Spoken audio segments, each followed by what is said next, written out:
Tenemos un momento de humor. Cualquier cantidad de calzoncillos temáticos me están mandando. Un momento de humor porque la verdad es que ya varios días con muchas cosas difíciles, pero hoy día tenemos buenas noticias, Monse. Así es, vamos a estar pendientes porque hoy día el ISP en estas sesiones abiertas ya a la comunidad y con la asesoría de otros científicos van a analizar si se aprueba la vacuna de AstraZeneca Oxford, que es la tercera vacuna que se podría entonces utilizar en nuestro país. Así que Pancho Sanfurgo está afuera del ISP. Vamos a ver qué es lo que pasa. Recordemos que también esto ha sido como objeto de análisis, ha sido de alguna manera la comunidad, la ciudadanía nunca había estado tan al tanto de cómo se aprobaba un remedio, una vacuna en Chile. Así que Pancho Sanfurgo, cuéntanos un poquito cómo se viene la jornada en el ISP. Panchito, ¿qué calzoncillo usa? ¿Están aprobados por el ISP sus calzoncillos o no? Pancho no. Panchito está con problemas de audio, pero ya vamos a retomar el contacto con él. Pero lo vacunamos, esto es lo importante, que vamos a estar también en directo, y estamos en directo, vamos a conectar al tiro, con justamente esta sesión del ISP, donde se puede escuchar a todo este panel de científicos y también a la gente del ISP. Eso yo creo que es lo interesante, que asociaron un comité externo. Claro, se invita a un comité externo de modo a dar también seguridad a la población. Lógico, con docentes, con gente distinta. Bueno, podríamos decir que tuvimos un despacho vacuna de Pancho Sanfurgo, pero estamos adentro. Podemos mostrar a ustedes lo que está pasando en el ISP, que ha querido hacer esta sesión telemática y pública. ¿Podemos escuchar un poquito lo que se está contando? Se refiere al uso medicinal urgente derivado de situaciones de desabastecimiento o inaccesibilidad que afecten a las personas consideradas colectivamente. ¿Okay? Tenemos una letra B también para las personas consideradas en forma individual, pero el que nos convoca ahora es la letra A, que es para las personas consideradas colectivamente. La siguiente, por favor.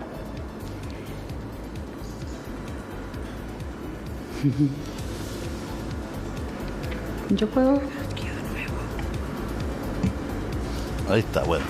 Bueno, esto tiene el ritmo de una sesión del ISP, digamos, no es televisión, digamos, y estamos nosotros viendo adentro. Lo importante es que esto es público, Usted, si está en su casa, en su teléfono, puede entrar y ver esta sesión donde se está precisamente aprobando la vacuna AstraZeneca Oxford. Recordemos que esta vacuna era una de las más adelantadas, hasta que por ahí hubo una alergia, ¿te acuerdas o no?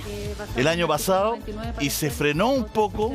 Esta era una de las más adelantadas cuando estaba en fase 3, la de Oxford, y una persona tuvo una alergia, una reacción alérgica, y se frenó, y fue la primera como noticia que mala, así como, la vacuna, y se frenó. Entonces, después Oxford informó, me recuerdo muy bien, sacó un comunicado diciendo que solamente estaban viendo cómo reaccionaba la persona, todo, pero que solo era un retraso, no era que se paraba la vacuna. Y después analizaron ese caso, esa persona, y siguió adelante con todos los casos, avanzando en la fase 3, con los distintas personas que se van poniendo la vacuna, ¿no? Lo que pasa es que uno de alguna manera se asusta cuando dice, una reacción alérgica. Pero todas las vacunas que se prueban, obviamente que lo que pasa es que uno no se entera. Es decir, estamos enterados de un proceso que tiene ciertas tropiezos y todo, que ocurre con todos los medicamentos y con todas las vacunas. Y yo le preguntaba a un especialista, finalmente, una de las razones por la población por la cual desconfía es porque esta vacuna se hizo demasiado rápido. Y resulta que nunca en la historia una vacuna había tenido una fase 3 tan extendida, que lograr hacerse la prueba en personas, en tantas personas. Nunca había habido un universo tal de pruebas en personas. Entonces, eso también es la que da una seguridad. Porque la fase 3 implica inocular a un grupo de muestras. Pero aquí han sido un grupo de muestras mucho más numeroso para dar más seguridad. Y porque el fondo está todo el mundo científico como abocado a la vacuna. Es decir, en la de Pfizer trabajaron, creo que eran 500 científicos.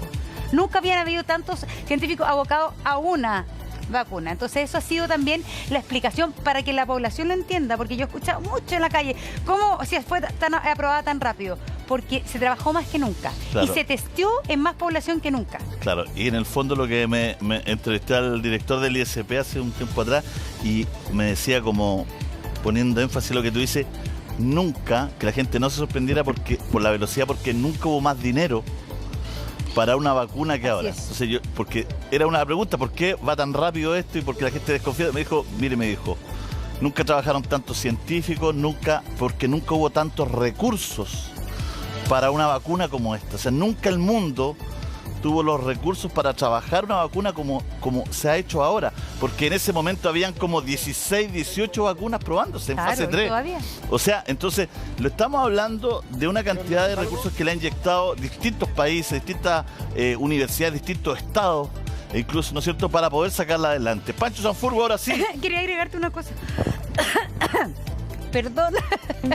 No, que hay una... ¿Te acuerdas de esa científica que en los primeros meses de la pandemia, una científica española dijo, bueno, que con esto el mundo aprenda que no solo al fútbol y a los futbolistas hay que pagarle estas cifras millonarias, sino que hoy día, que el mundo depende de nosotros, de los científicos, podríamos ser más considerados justamente con los presupuestos a la ciencia, porque finalmente hoy día los científicos tenemos en nuestra mano encontrar alguna solución para esto que es de vida o muerte. Entonces yo espero que, ella no decía, pero que por lo menos nos paguen un poco más pensando en cómo ganan los futbolistas. Tú lo dijiste de forma elegante, porque ella dijo, ya que haga la vacuna Messi y Cristiano Ronaldo ahora.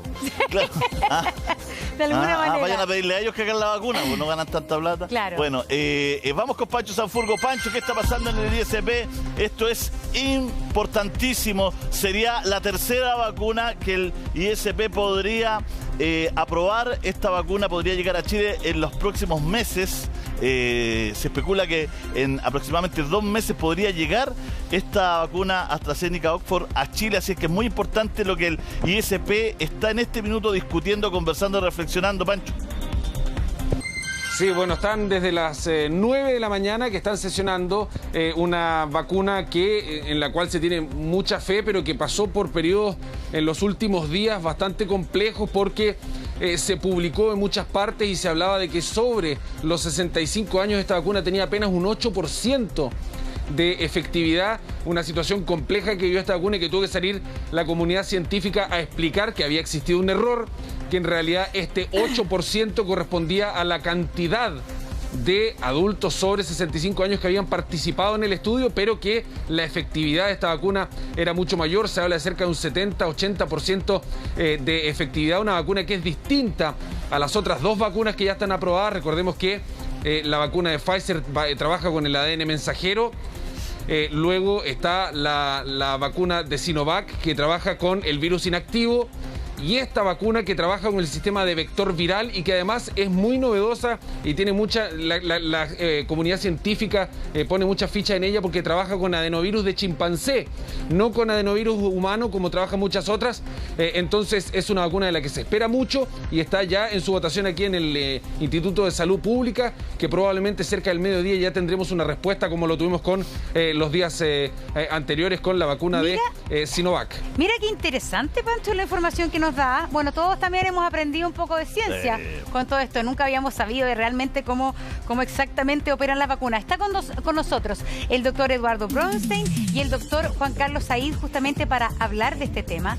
Quiero contarles a ustedes lo que pasó ayer aquí en el programa, donde tuvimos a la dirigente de la FENATS de Temuco señalando que había un grupo al cual ella representaba que no querían vacunarse con la vacuna china de Sinovac, porque no les daba confianza, básicamente, que no habían los estudios necesarios, que tampoco habían tenido acceso a la información, pero que ellos consideraban que la Pfizer era mucho más segura. ¿A qué responde eso, doctor Said? Es una aprensión que puede quizás surgir en parte de la población, más aún si se escuchaba de personal de la salud.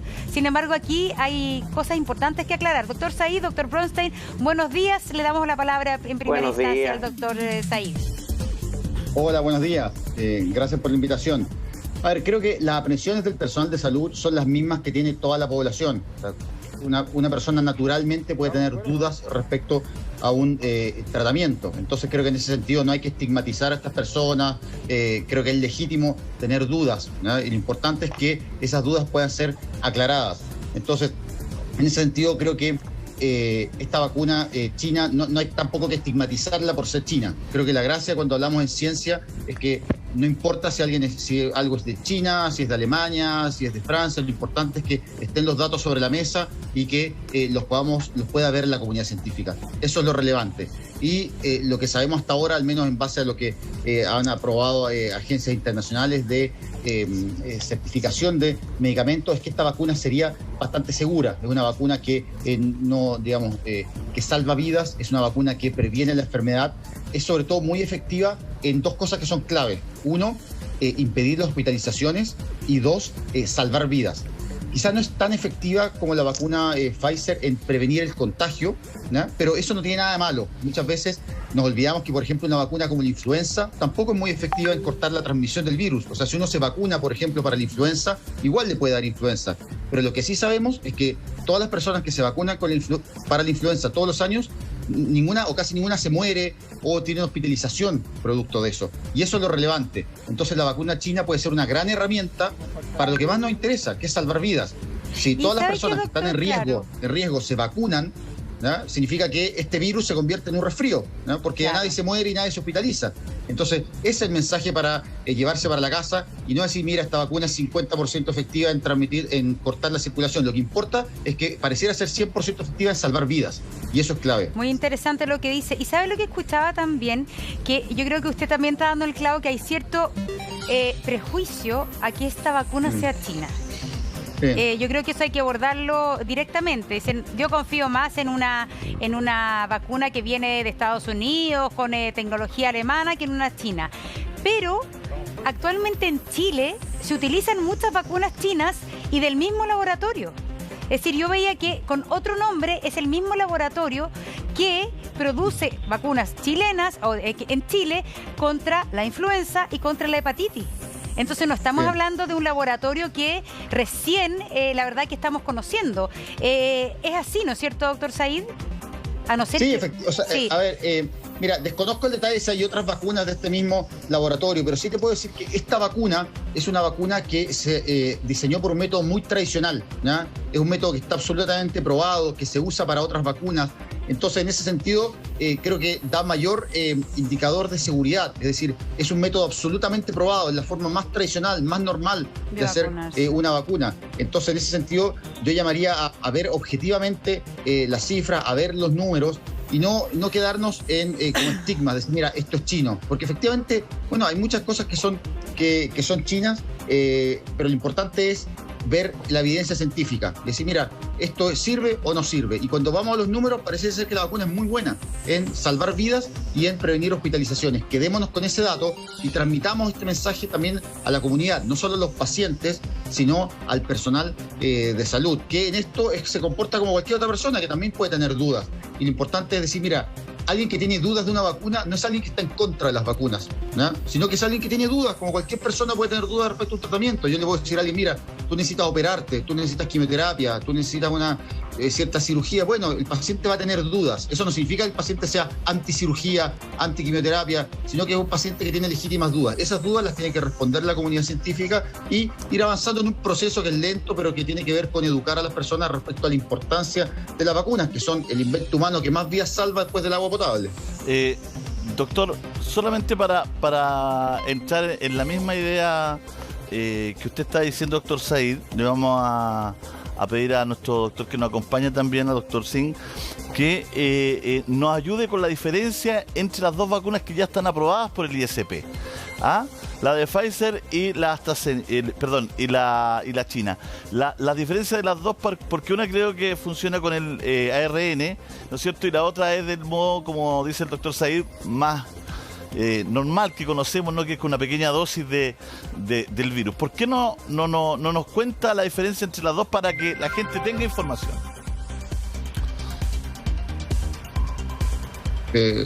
Doctor Bloss. ¿Sí? Sí. ¿Me pregunta a mí? Sí, para que vamos ya, perfecto. todo. Mire, como decía bien el doctor Said, la vacuna de Sinovac o Coronavac utiliza una metodología que es muy tradicional y que se utiliza históricamente en la medicina y que por lo tanto tiene bastante evidencia con respecto a la metodología y a la forma de producirla, que tiene que ver con un virus atenuado.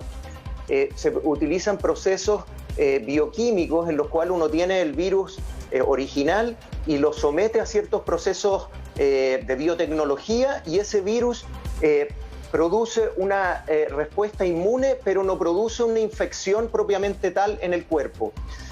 Una de las vacunas más clásicas o más recientes, por decirlo de alguna manera, que han utilizado esta metodología y que también tienen que ver con el mismo laboratorio, es la vacuna de nuestra influenza porcina, la H1N1, ¿se acuerda? Hace unos años atrás, y que también tenía una eficiencia, podríamos decir, cercana al 37, al 51%. Y haciendo énfasis en lo que decía el doctor Said, que es muy importante, es que lo que producen estas vacunas es que evitan las hospitalizaciones graves. Usted se puede llegar a tener un pequeño resfrío, se puede llegar a sentir un poco mal, una hospitalización propiamente tal es cercana a cero. Entonces eso es muy importante. Y con respecto a la nueva tecnología, que es muy interesante, que el otro día leía también al doctor Fauci, que es nuestro epidemiólogo que ha sobrevivido a dos presidentes hasta ahora, ¿no es cierto?, a Trump y a Biden ahora, en su equipo de epidemiología, es que esta vacuna de Pfizer y también Moderna utilizan un mecanismo que es muy novedoso, que es a través de un ARN mensajero. Y ese ARN mensajero entra a la célula, pero no penetra su núcleo, y produce una proteína específica del virus, que es la proteína de las puitas, esta proteína Spike. Y eso activa una respuesta que se llama humoral, que tiene que ver con anticuerpos, y también con una respuesta que es celular. Entonces, utilizan dos vías diferentes para lograr el mismo objetivo, con tal vez distintas efectividades según los estudios, según los centros donde se estén probando, pero para reafirmar también lo que veníamos diciendo aquí con el colega Juan Carlos, ambas vacunas tienen un efecto muy positivo a nivel de la salud pública y son necesarias para poder controlar este virus, y debiésemos vacunarnos. Y lo último que quiero decir, también poniendo el énfasis en la legítima duda que pueden tener la población general y también en particular la gente de la FENATS, yo creo que es legítimo, que estamos en una época del siglo XXI en que uno tiene que explicar, uno tiene que decir, uno tiene que mostrar la evidencia, conversar y también ser certero en decir que yo me voy a vacunar, probablemente el doctor Said ya se vacunó, ¿no es cierto? Y que es algo pero estamos esperando. Ya, estamos esperando, sí. Pero lo que le quiero transmitir es que yo le bajaría un poquito el perfil a la crítica que realizó la FENATS desde el punto de vista más médico, desde el punto de vista más de la salud pública, y me quedaría más con que fue un error de comunicación. Es como que a usted le dicen, le vamos a dar tal medicamento que era Pfizer y después se cambió a Sinovac, entonces es como un tema más de comunicación, pero la población tiene que entender que ambas vacunas van a tener un rol importantísimo. Sí, lo que pasa, doctor Bronstein, y que aquí fue el tema, porque ellos finalmente, él es personal de la salud y dijo que no solamente era un problema de comunicación, dijeron que ellos tenían un problema con la vacuna. Entonces, por eso aquí había un médico también, doctor Felipe Rivera, que le pidió de alguna manera responsabilidad, y más allá de que le llegó o no le llegó finalmente la comunicación o la información de parte del Ministerio, el ISP, es responsabilidad también del personal médico, al director del hospital, y frente a la ciudadanía, justamente no dar el mensaje o sus conflictos con la vacuna, siendo personal de la salud, respecto a la calidad de esa vacuna. Entonces, eso fue lo que yo creo que fue especialmente, porque uno puede decir, efectivamente, acá hay un problema de comunicación, eso se plantea así, pero ¿qué le parece a usted que sea personal de la salud que salga públicamente diciendo que finalmente, y eso fue un poco, esta vacuna no le da confianza? Claro. Lo que sucede es que muchas veces el personal de la salud, igual que la gente, la población general, está expuesto a mucha información. Entonces, lo que compete a un líder, por ejemplo, un líder de la FENATS o al director del hospital, es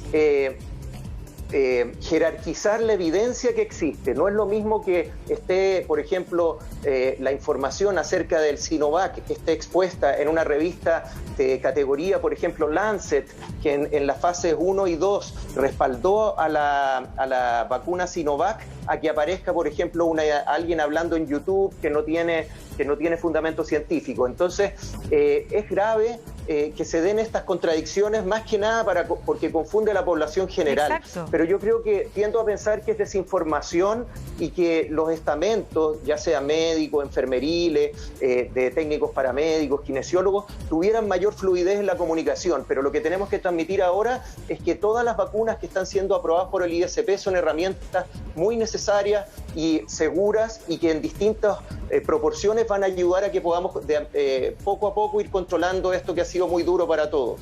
Sí, es que ¿sabe lo que a mí no me cuadra? Es que el ISP ha hecho todo público. Entonces, incluso estamos ahora en este instante participando, si queremos, podemos pinchar ahí. En este momento, si el director pincha la pantalla 3 que tenemos ahí, y podemos hasta escuchar lo que están diciendo. Mire. Secundario, evaluar el perfil de reactogenicidad, la eficacia y la seguridad en adultos mayores de 56 o más años.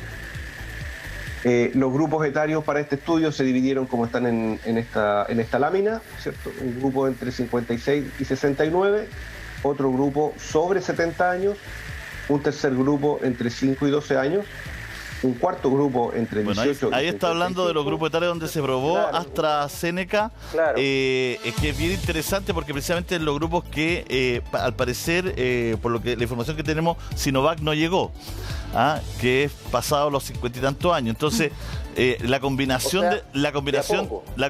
de vacunas es buena porque hay algunas que no se probó en mayores de 60 años, por lo tanto llega hasta acá, y hay otras que se probaron esencialmente en mayores. Entonces, doctor Said, es buena esta combinación, tener distintas vacunas. Estamos hablando ahora de la AstraZeneca, que a diferencia de las otras dos, el vector viral es el ADV de chimpancé, el adenovirus de chimpancé. ¿Por qué no nos cuenta un poquito ahí?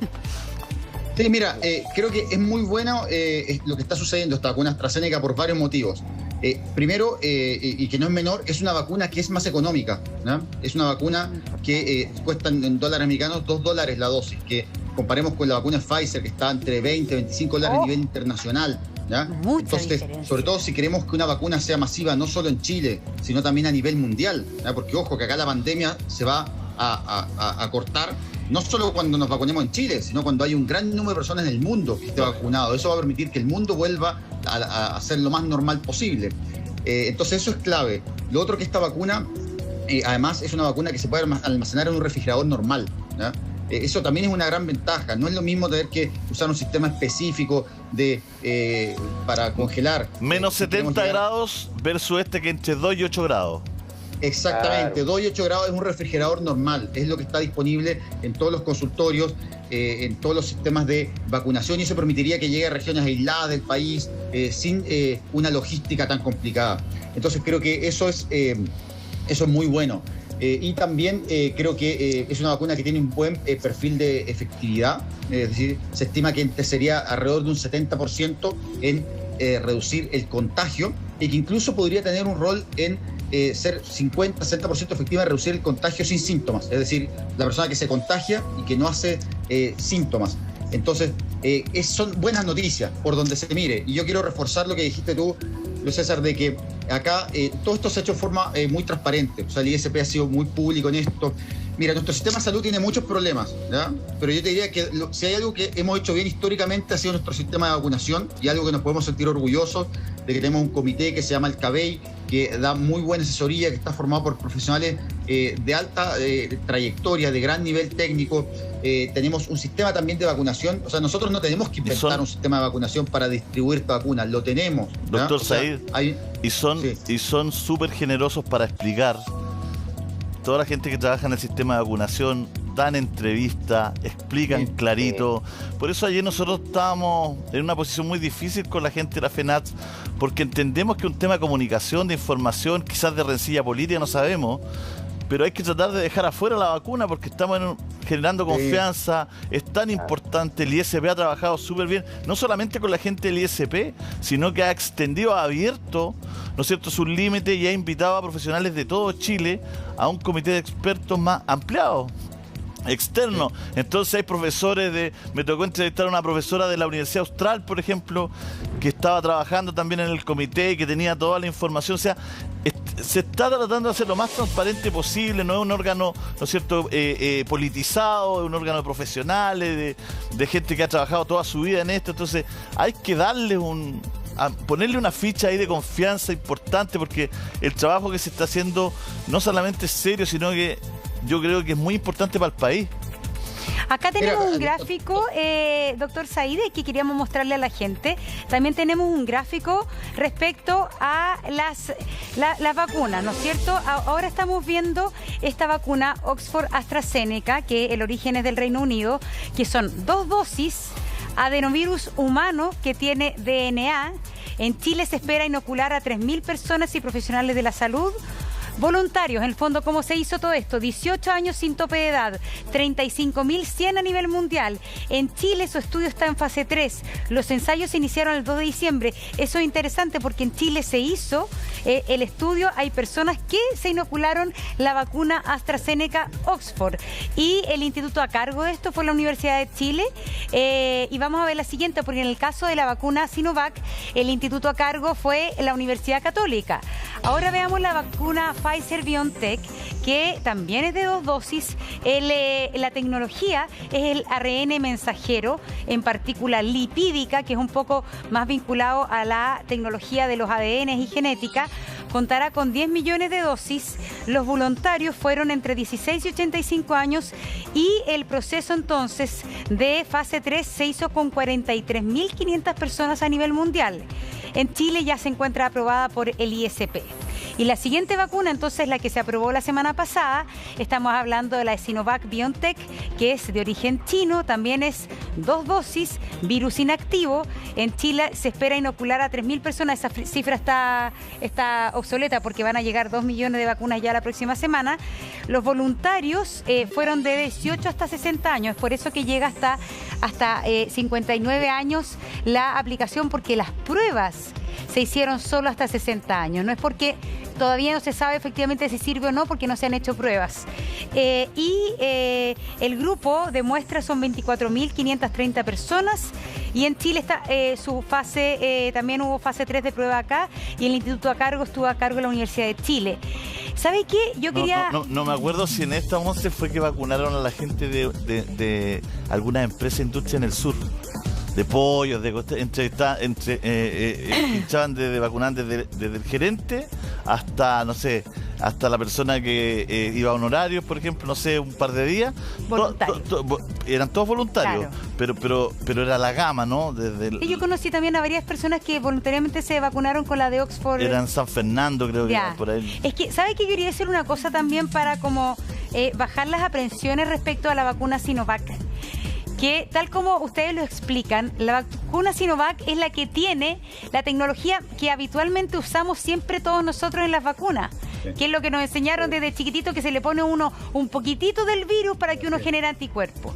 Entonces, en ese sentido, a mí en lo personal me da seguridad, porque sé que es una tecnología súper probada, que ha sido históricamente exitosa y que por lo tanto la verdad es que es con un virus distinto hacer más de lo que ya veníamos haciendo. La vacuna Pfizer es un gran paso tecnológico, claro, pero que en ese sentido, al parecer a la gente le da más seguridad. Yo me voy a vacunar con la Sinovac. ¿Con la China? Sí, yo creo que hay una cosa que yo creo que es súper claro el Viene sistema con un MG de regalo. El sistema cómo funciona y todo, así que yo creo que de verdad es la misma forma en que se utiliza la vacuna para la influenza. Claro. Y si la Pfizer, y que ha funcionado por años, y tal cual como dice el doctor Said, claro, a uno le puede dar influenza, pero a mí me ha pasado que me vacuné y me dio un resfrío, que después caché que era influenza. ¿Sabes lo que pasa? Porque a mi alrededor, que no se había vacunado, le dio fuerte. Entonces, a mí fue un resfrío chiquitito, que ni siquiera supe que fuera influenza, y efectivamente a mi hija le dio súper fuerte porque no se había vacunado, y fue 3 días de fiebre alta. A mí me pasó que 3 años me vacuné de la influenza en la radio, en un comercial. Iban a la radio Bio Bio y nos vacunaban a todos. de influenza. Y un año no sé por qué no bajé. Me acuerdo perfecto. Algo pasó todo y ese año me enfermé. Me resfrié fuerte. Y los otros años los que me vacunaban nunca me daba fuerte, no me daba ese dolor de cuerpo. ¿Te fijas? Ese dolor de cuerpo que da como que te duele hasta el pelo muscular. Ese con vacunado no me daba, me resfriaba y todo, pero no, o me sentía todo. Y cuando no me vacuné me dio el que te cae a la cama con dolor de cuerpo y fiebre. Lo atenúa bastante. Eso es lo que dice el doctor Said respecto a la de Sinovac. Que en el fondo no evita los contagios, pero evita que tú tengas un coronavirus grave y que caiga finalmente en el hospital. Y eso yo creo que es súper importante de entenderlo de todas maneras, yo creo. Y de alguna manera privilegiar que la Pfizer, que son menos dosis, que está con problemas de producción, sea para los adultos mayores, que está aprobado en las otras vacunas en los adultos, en los menores de 59 años. Es que parece, doctor Said, que la de Pfizer tiene es todo un tema tecnológico. Mire, por las casualidades de la vida, en un restaurante me encontré con una científica de Pfizer y de la región. Y ella me explicó, entre otras cosas, no sé si puedo contarlo todo, pero me explicó, entre otras cosas, que esta tecnología no era para una vacuna del coronavirus.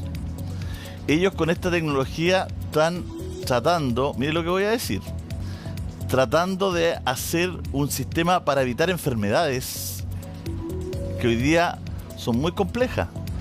O sea, no es la tecnología para una vacuna, es la tecnología para evitar un cáncer, digamos, que no se expande. O sea, ellos están tratando de utilizar esta tecnología para revolucionar prácticamente el mundo de la farmacéutica. Y como vino el coronavirus y como todo esto es tan importante, la pandemia, pusieron a disposición esa tecnología para la vacuna, doctor Said. Eso me explicaba ella. Sí, mira, creo que es importante que esta vacuna es una herramienta más, la de Pfizer, una vacuna muy innovadora. Yo pondría también énfasis en que es falso esta idea de que esta vacuna se hizo en un año. Acá hay décadas de trabajo. Eso es lo que, por eso lo más importante es que había una experiencia previa con el virus SARS-CoV-1, que era un virus que afectó a Asia, que era el virus que producía una neumonía grave. Y se empezó a trabajar muy rápidamente en esa vacuna inicialmente, pero esa pandemia fue acotada, duró, digamos, unos meses y fue solo en Asia, no se expandió, por suerte, al resto del mundo. Entonces ya había un esfuerzo, incluso se había empezado a probar esta vacuna. Entonces eso hizo que hacer esta segunda vacuna para un virus que era muy similar se pudiera acelerar ese proceso rápidamente. Entonces también, en ese sentido, decirle a las personas que es falso, cuando dice esta vacuna se hizo en un año, no, acá hay décadas de conocimiento científico, y como todo en ciencia, uno dice, siempre acá se trabaja sobre hombros de gigantes. O sea, hubo gente que hizo un trabajo notable, que vino atrás de una, y otras personas que trabajan sobre eso. Acá nada se hace desde cero, desde la nada. Y lo que estamos viendo ahora, AstraZeneca, es una vacuna que también funciona por un método más o menos tradicional, y que es una gran herramienta. Yo me quedaría con ese mensaje y decir, mira, no importa con qué vacuna, con la de Pfizer, con la china, con la de AstraZeneca, las tres son buenas, las tres salvan vidas y ojalá todos se puedan vacunar lo antes posible, con especial énfasis, y lo último que quería decir esto es en los adultos mayores, pero también algunos grupos específicos. Yo creo que acá sería interesante que, por ejemplo, se hiciera un esfuerzo por vacunar a los profesores. Creo que es importante que este año se haga un esfuerzo dentro de lo posible, es decir, en forma voluntaria, digamos, en las zonas donde la pandemia esté en mejor control, pero para ir retornando a clases, ¿no? Es decir, en una forma que sea semipresencial, por ejemplo, los que quieran ir, vayan, que los que no puedan hacerlo desde la casa, pero es importante por los niños. O sea, hay un desarrollo cognitivo, desarrollo neurológico, que los niños lo tienen que tener a cierta edad, que requieren cierto estímulo, y ese estímulo no necesariamente se puede hacer desde la casa, desde un computador. Entonces, hacer un esfuerzo para que nos preparemos, para que digamos, mira, ojalá los colegios estén lo más preparados posible para marzo, para que quizás nos vamos a partir justo en marzo, claro, pero quizás algunos colegios sí. Y esto es muy, muy clave. O sea, los niños no se pueden pasar otro año, digamos, con una educación a media. O sea, un poco entonces, es importante que pensemos, que planifiquemos. Ya hacía el llamado, el rector Sánchez hacía este llamado, digamos, la semana pasada, Y yo me sumo a ese llamado y digo, pensemos esto, ojalá podamos vacunar a los profesores, y no solo los profesores, los funcionarios de los colegios, pensando en retomar clases en la medida de lo posible, lo antes posible el primer semestre. Claro, y a mí en ese sentido también, doctor Said, me preocupa mucho cómo esto ha ido aumentando también la desigualdad en la propia educación. Sí. Es decir, los resultados, la posibilidad de estudiar que tienen hoy día los niños y adolescentes con medios económicos, con una casa grande, con su computador, es la verdad que un abismo de diferencia frente a un chico que vive en una casa pequeña, que no tiene espacio para concentrarse, que no tiene un computador para él nomás, que quizás no hay un papá, porque lo que ha pasado mucha gente es que están los padres en teletrabajo, pero hay mucha gente que no está en teletrabajo y que no puede una mamá o un papá estar ahí acompañando al niño en su proceso de aprendizaje. Entonces, no solo eso, hay tema nutricional también, o sea, está el tema de la obesidad. Hay muchos niños que tienen su única comida saludable, la tienen en el colegio, ¿ya? Entonces, ojo con eso, y eso puede tener efectos aún más graves que la pandemia. Doctor Bronstein, sí, totalmente, estamos con cifras del 70% de obesidad en nuestro país. Sí, doctor Bronstein. Sí, totalmente de acuerdo, Monse, Juan Carlos, de que vayamos propiciando que los niños vuelvan a clase. Ahora, yo creo que desde el punto de vista comunicacional también es muy importante escuchar las voces del colegio de profesores, obviamente, ¿no es cierto?, para llevar esta política pública y que funcione realmente y que generemos la confianza necesaria para que eso ocurra. No sacamos nada con abrir los colegios y que los padres no quieran enviar a sus hijos al colegio. Claro. Entonces, en ese mismo sentido, debiese haber también una comunicación de riesgo y de seguridad, y una conversación también, obviamente, con los alcaldes que están a cargo de los colegios municipales en principio, y que pudieran transmitir cuáles son las medidas que están tomando junto con el gobierno para que esto sea seguro. Yo lo digo también porque se observa la resistencia también, no solo hay padres que están dispuestos a enviar a sus hijos, pero también hay algunos que realmente están preocupados, o sea, que piensan que todavía pueden enviarlo. Entonces yo creo que la parte comunicacional es importante. Y con respecto a lo que hablábamos antes de la vacuna Sinovac... Es que ¿saben qué? Quiero antes de pasar a la vacuna, ¿sí? Doctor, es que yo creo que acá hay un tema súper importante, que yo creo que estamos en déficit y estamos súper enfocados en lo sanitario, y la verdad que no estamos mirando una situación que es urgente.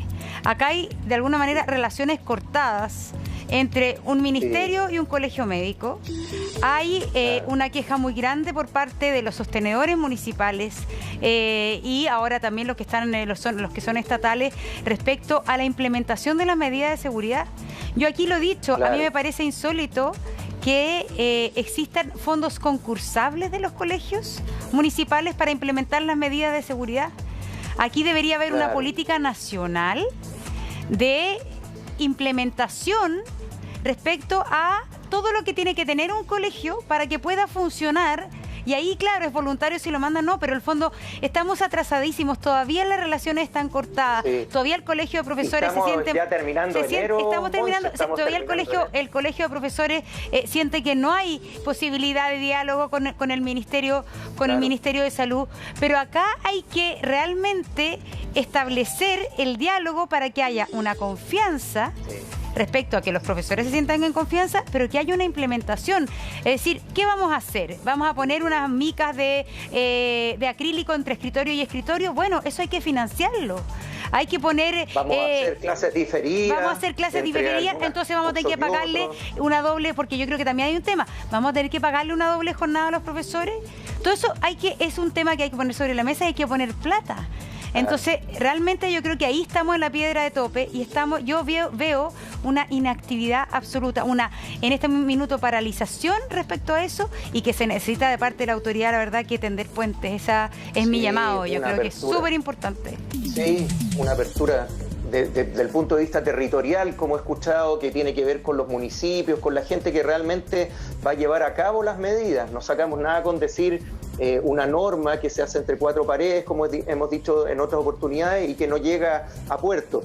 Monse, y no quiero dejar pasar esto de Sinovac también para informarle a la gente que si bien se aprobó entre los 18 y 59 años la utilización de la vacuna, esto es algo dinámico, y el ISP probablemente, cuando ya haya más evidencia y se siga estudiando tengamos nuevas noticias y ya pueda ser utilizada en los mayores de 60 también, para que no se sorprendan si eso ocurre. Perfecto. Porque se está evaluando también a medida que las pruebas se van llevando a cabo, como decías tú, a partir de la Universidad Católica y la red de universidades que está asesorando también y llevando a cabo la prueba de fase 3 acá en Chile. Sí, porque la Sinovac se probó en adultos mayores, lo que pasa es que la cantidad era muy poca. Entonces claro, querían esperar a que la cantidad fuera más amplia para poder aprobarla para mayores. Entonces no es que no se haya probado en ningún adulto mayor. Bueno, lo del colegio es un temazo, ¿no? Porque los papás tienen susto. Hay mucha gente que vive en la casa con el abuelito, la abuelita, con alguien que tenga una patología de base, no sabe cómo va a llegar ese niño del colegio a la casa. Que se están cuidando, la mayoría de los chilenos se está cuidando, nosotros siempre damos cuenta acá, porque es noticia los irresponsables, los que van a fiestas, los que salen, pero la gran mayoría se cuida y se toma en serio esto y cuida a su abuelito, cuida a su abuelita, cuida a sus papás, ¿no es cierto? La mayoría de los jóvenes va a trabajar con todas las medidas de seguridad y vuelve en un sistema público con mucha aglomeración de transporte y vuelve a la casa con todas las medidas de seguridad para cuidar a sus papitos, a la mamá, a los abuelitos. Entonces la gran mayoría de los chinos son responsables. El problema es que en un caso de pandemia, doctor Said, los pocos son demasiado, digamos, como se dice por ahí, los pocos hacen la diferencia. Los que se portan mal pueden generar un brote gigantesco, aunque se cuiden muchas personas. Mira, yo creo que es importante este tema que hablamos de las clases, que también acá las cosas no son blanco y negro, de blanco o negro. O sea, acá no es, mira, todos tienen que volver a clases presenciales en tal fecha. No tiene por qué ser así. O sea, creo que de hecho, y yo quiero hacer énfasis en esto, el Consejo Asesor lo ha planteado esto, es decir, mira, se puede hacer un retorno progresivo, que sea voluntario, que se dé en las comunas que estén en fase más avanzada, es decir, en las fases 4 o 5, o sea, donde esté la pandemia bajo control, que se hayan implementado ciertas medidas. Entonces, evidentemente no tiene por qué ser, mira, mañana, no sé, 2 de marzo estamos todos en clase. No tiene por qué ser así. Tiene que ser un proceso gradual, voluntario, también reconociendo que no solo hay diversidad en el país, sino que hay diversidad en la familia. Hay papás jóvenes con niños pequeños que quizá no tienen los mismos problemas de salud que quizá un niño que vive con su abuelito. Por eso hay que comunicarlo bien. Hay que comunicarlo bien. ¿En qué sentido? Por ejemplo, mire, nosotros lo hemos discutido acá. A ver, partir clase en una pandemia es un tema muy, muy complejo. Sí. Comunicarlo bien, hacerlo bien es difícil, no es una tarea fácil. Pero estamos terminando, nos quedan unos días para terminar enero. Uno no ve comunicaciones innovadoras, diferentes, un plan, un proyecto país diferente. Cuando uno habla con la autoridad y dice, no, es que cada colegio tuvo que mandar un plan de retorno seguro. ¿Qué es lo que es eso? O sea, medidas grandes. Cuando hablo de medidas grandes, es decir, la educación media va a cambiar de horario y va, para que no haya más aglomeración en el transporte público, y va a entrar a las 12 y va a salir a las 5 y hay que hacer las clases. Es una medida grande, o sea, iniciativa, creatividad. Están inmovilizados. Entonces, ponernos de acuerdo y comunicar cosas importantes para que la gente diga, mi hijo entre primero y cuarto no va a tener que tomar el metro lleno, temprano, no va a ir con uniforme, va a entrar a las 12, va a salir a las 5, ¿no es cierto? No sé, los más chicos, los equipos, los primeros, terceros, quintos y séptimos, no sé, van a ir lunes, miércoles y viernes, y los otros martes, jueves y sábado, no sé.